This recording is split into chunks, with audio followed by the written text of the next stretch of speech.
welcome to the Tech Tuesday Talk. We're discussing today speed testing, and man, there's a lot to cover. Thank goodness for the tablet, sticky notes. First and foremost, gonna set the scene. Internet speed is measured in megabits, not megabytes. And to give you a ratio number for that, 1 byte is equal to 8 bits. Now, we'll proceed.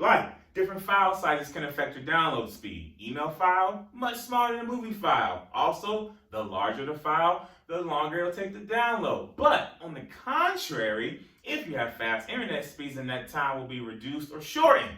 And video streaming, Netflix, Hulu, Disney Plus, those require a high picture quality. So that also takes into account and affects your download speeds. And you know that megabits, that number, is not just your internet speed. It's actually your bandwidth also. The lanes on the highway, if we talked about this in previous videos, that number describes and explains the reasoning for how many lanes you'll get on your highway.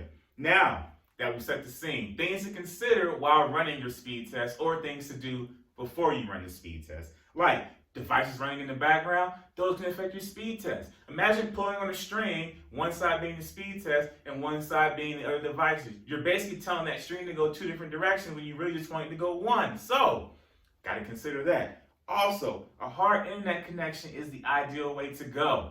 It's a hard line, it's a direct shot, it's the way to go. Also, modern devices, even when they're in sleep mode or you have them off or you're not using them, they're still going to use those megabits. Might not use all that's required when they're fully functioning, but while they're asleep, they're still going to take away from your megabits. And last but not least, your router will always give priority to hardline connections over Wi-Fi. So that's what we recommend when you do a speed test, have a hardwired connection because then you become priority.